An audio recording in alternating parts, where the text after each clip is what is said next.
Ever since this new intermediate aero package was revealed a few months ago, NASCAR fans, me, you guys watching, have all debated back and forth as to what we could expect this package to look like when we saw it in full action. And here today at Las Vegas, we finally saw basically what this package looks like. And I think a lot of people are going to start to develop some pretty strong opinions about it. Yeah, that's basically what we're going to do in this episode. We're going to review the race, talk about the package, and talk about where some guys finished. I guess that's it.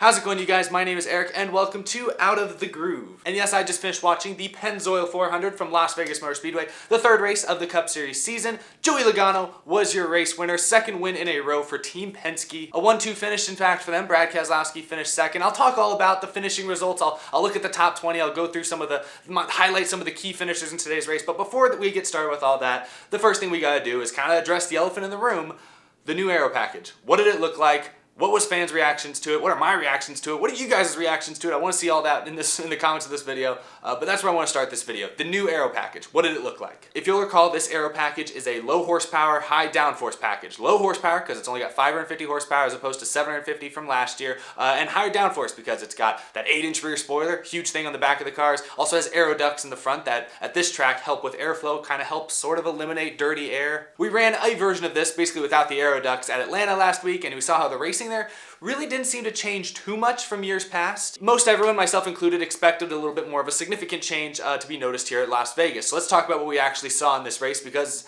I think it was kind of surprising to a lot of people. I predicted in many videos before today that we would see, kind of pack racing, or you'd see like drafting, you'd see, a lot of like slipstreaming, side drafting, basically just drafting come to play for the first 15 to 20 laps of a run. Like after a restart, 15, 20 laps, cars would still be pretty close together. Draft would be key. Leader wouldn't really be able to get too far ahead. That's what I thought would happen for about 15 to 20 laps. And then afterwards, I thought, we'd start to have the best cars, get away from other guys. Some guys would drive away. Handling would come into play more. And it would look more like your typical intermediate track. It would look like your typical Las Vegas. That was my prediction coming in. That's what I've been talking about all off season. Some people thought we'd see full-on pack racing for like a whole run, almost like Daytona, or kind of like what we saw in the All-Star race last year. That's what some people seemed to think was going to happen. That was some people's predictions. Other people thought we'd just see like a freight train of drafting, where it'd just be like a 30-car long single file line, just all drafting with no passing. That's what some people predicted as well. Predictions were kind of all over the place, but ultimately I feel like I wasn't too far off. I thought they would kind of stay together for 15 to 20 laps.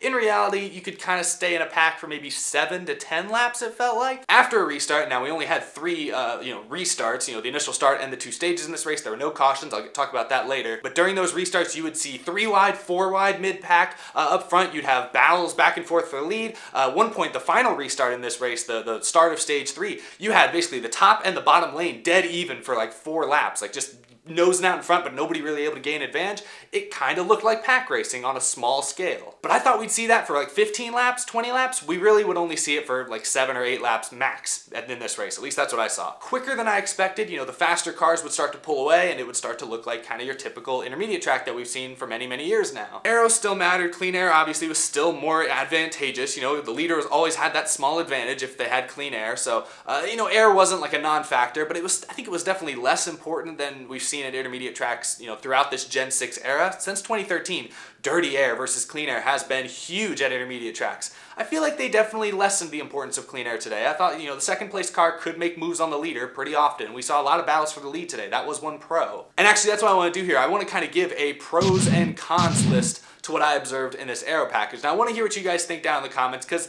that's the thing. After today's race, I'll get to my Groovie Gauge at the end. I'll tell you guys, I'll rate this race on a scale of 1 to 100 and tell you guys how good I thought it was. But overall, I feel like nobody could sit here and say that this race was amazing, but I also don't think anyone could sit here and say this race was bad. It was in the middle somewhere. There had some pros and it had some cons. So let's talk about them. Pros, handling still came into play. A lot of people thought they'd just be flat out lifting and, the cars would all handle the exact same. It wouldn't be a big deal. Driver skill, adjustments still mattered. We'd heard people complaining about cars being too loose or too tight all race long. Cars would change over the course of a run. We'd see comers and goers. So a pro is that handling still mattered. However, a con I would say that I noticed is that still cars really weren't lifting that much. I think driver skill was less important. Like, it's not like how Kyle Busch said a few weeks ago where like anyone could drive these cars. Like, these cars still were on edge to some extent, still in traffic. We saw saw contact between drivers all day long. So it's not like these cars were just easy to drive. They're not on rails, but they were easier to drive. We didn't see any cautions today for wrecks or for like spins or anything like that. No incidents. You know, we saw a couple guys hit the wall, saw a couple guys hit each other, saw some aggressive blocks, some contact then, but we didn't see any wrecks. So yeah, these cars, with the fact that you're flat out and, you know, they're still a little too stable, I would say. And that just comes from lowering the horsepower and adding downforce. That's going to do that, and I think that's where maybe they could make some adjustments. Another pro I mentioned a second ago is that restarts were awesome. I think we can objectively say that restarts were great today. 3 wide constantly, a lot of comers and goers. You know, both lines kind of had their own advantages and disadvantages. It wasn't like the inside lane was getting steamrolled, wasn't like the outside lane was getting steamrolled on restarts. Like, you could be competitive no matter what line you're in. People could make their own lines. We had passes for the lead back and forth on the initial start. Denny Hamlin actually got out ahead of Kevin Harvick, who was the pole sitter, but then Harvick got him back a lap later. So that was kind of cool to see. We saw that in every restart. But now another negative is that, you know, the speeds of this race, the cars were slower. Like, it was noticeably slower again. I wouldn't say it was as noticeable as last week at Atlanta. Last week I was like, oh yeah, these cars are definitely slower. This week I was like, yeah, maybe they're a little slower. You know, and now I'm not one of those people that, you know, cares how fast the cars are going. Like, I'm not one of those guys that's like, oh, the cars are only going 180. I missed when they were going 190. Like, oh, this is lame racing. Like, I don't think that really matters to me. As long as it's good racing with close battles, I don't really mind. But at the end of the day, when the racing wasn't as different as I think we thought it would be, you know, the racing today still kind of looked a little bit like 2018. I like the higher speeds. It gives NASCAR more personality, more character. So the lower speeds in general at a fast track like this, they're a negative. They are a negative. You know, they're not, I don't think they're a big negative, but they are a negative. Another pro I saw in today's Aero Package is that Las Vegas was a true multi-lane, multi-groove racetrack. You know, you saw guys on the bottom lane, you saw guys on the very top up against the wall, you saw people in the middle somewhere. Like, this was a 3 or 4 lane track, which, I don't know, the last couple of years we don't really see that from Las Vegas too consistently. That's what makes me optimistic bringing this package to, say, a Texas, which has been a 1 lane track the last couple of years. Hopefully this package helps them add a 2nd or a 3rd lane to that track and makes that race more interesting. That being said, it definitely helped the racing at Las Vegas today. It helped, you know, eliminate the problem of dirty air, because you could just run the high line or run the very bottom and get out of a guy's air a little bit. And if your car was handling good, you could make that pass still. So it was cool to see that. As a run went on, cars would be better on the bottom, then maybe you would shift to the top, you know, and really just different stages in the race. It was interesting, and I like that we had true multi-groove racing. That's my favorite type of mile-and-a-half racing. Another negative, though, tire wear really wasn't that big a factor. Now, Las Vegas is definitely not as abrasive of a track as Atlanta is, where tire wear was still extremely important.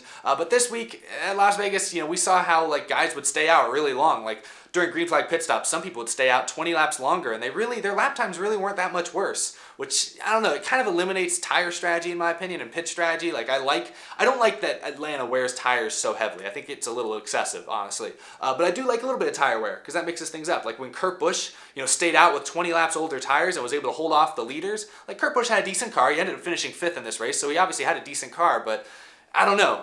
Under the old format, with old aero packages, Kurt Busch would not be able to hang on to the lead as much. I think he was helped by the fact that he had clean air. And, you know, that is a negative. That tires really weren't wearing that much, and that cars were so equal that it kind of eliminated strategy. One more pro to what we saw in this package, and I don't know how much this is really the package, but it was nice that we saw several different kind of leaders during today's race. We saw really 4 or 5 different guys look like they had the best car. Early on, Kevin Harvick dominated. I mean, he pulled away like to a 5-second lead. We were like, what is happening? How did he do this? I thought it was going to just be the Kevin Harvick show.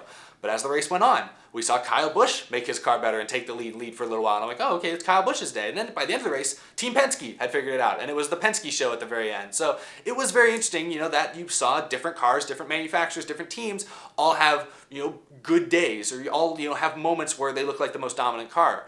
I thought that was fun. I like seeing comers and goers like that. And then my last negative, and I think this is kind of a neutral one as well, clean air still was important. Like I said earlier, like, clean air still was more important than dirty air. If you were the leader, you had a slight advantage. But that being said, kind of like I said earlier, I do feel like clean air was less important than we've seen it be, you know, at Las Vegas in recent years. I feel like at Las Vegas and other intermediates for a while now, if you're the 2nd place car, it's really hard to get up close to the leaders. It's hard to pull up behind him. It's hard to get up to his bumper. There's just like a bubble of air there that you cannot break.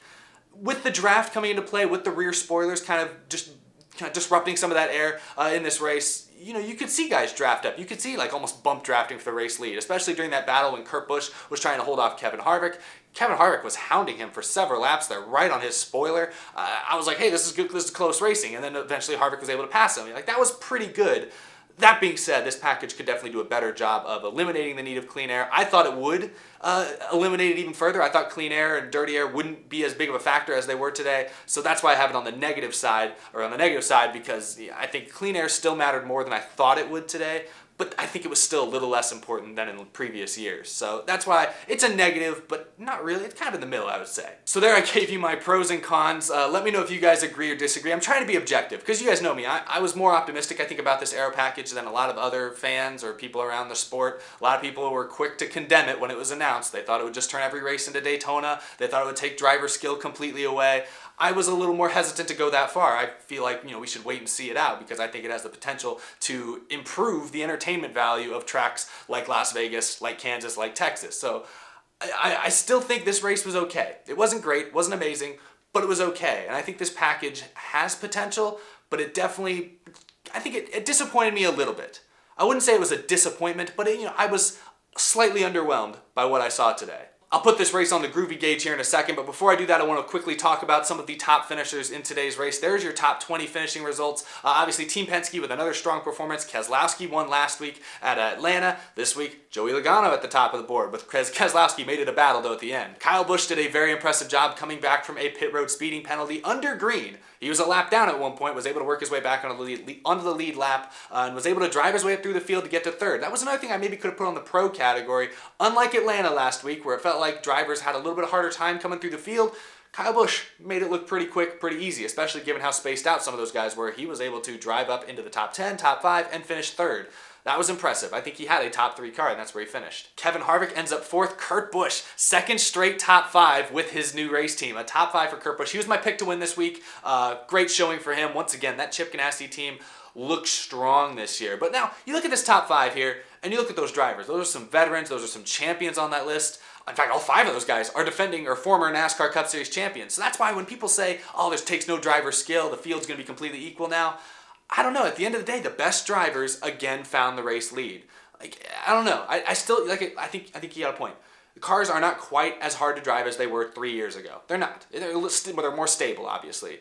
But that being said, if you're the best driver, you'll find your way to the front. And that's what you see right here. Top 5 are 5 of the best guys in the sport. Ricky Stenhouse Jr. came about this close to wrecking like 7 times in this race, but managed to pull out a 6th place finish. You see Eric Almirola, another Stewart-Haas car at the top 10. Good start to his season. Martin Truex Jr., solid top 10 as well. 3rd race now with Joe Gibbs Racing, and a couple strong races in a row at mile and a halves. Hendrick Motorsports there, 9th, 11th, and then they got a couple other guys sneaking in the top 20 there.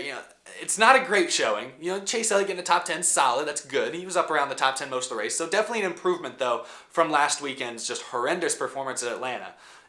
Jimmy Johnson finishing 19th is not something to be happy about if you're Hendrick Motorsports, but considering how bad they were last week, this is a small step forward. Bowman looked okay. He was up in the top 12 for most of at least late in the race.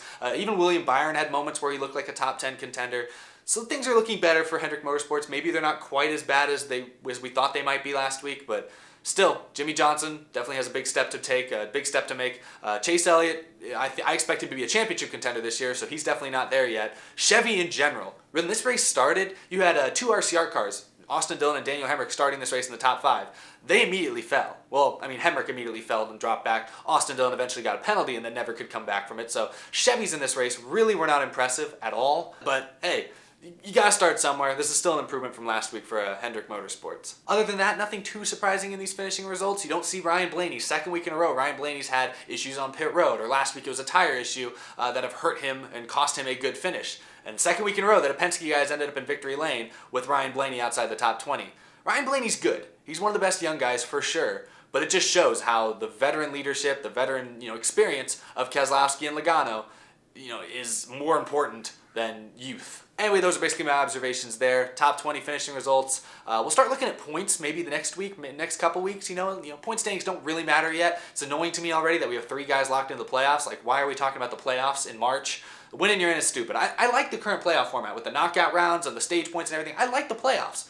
I don't like the winning you're in the regular season. That's just dumb. But anyway, let's move on to the Groovie Gauge. Everyone's new favorite segment, the Groovie Gauge. So today, the Pennzoil 400. We've had 2 pretty good races to start the year. Daytona 500 I thought was really good. Even Atlanta was better than Atlanta in years past. This week's Las Vegas race, didn't know what to expect coming in. Really had no idea what to expect. Everyone had their predictions. Nobody knew exactly who was going to be right. And even after this race, I'm still not sure what we saw is really going to be indicative of what we're going to see the rest of this year. It was a weird race. That being said, I'm going to give the Pennzoil 400 a 55% on the Groovie Gauge. It was a slightly above average race. It was similar, maybe slightly better than the Las Vegas race last spring, a year ago, but definitely was less exciting, less interesting to me than the race here in the playoffs last September. Now, this new Aero Package, like I said, maybe disappointed me or underwhelmed me a little bit, but I wouldn't say it was a failure. I still think there's something they can work with here, and I still think this package is going to improve the racing at some of the mile and a halves we go to later in the year. So I'm still cautiously optimistic, but it definitely underwhelmed me a little bit.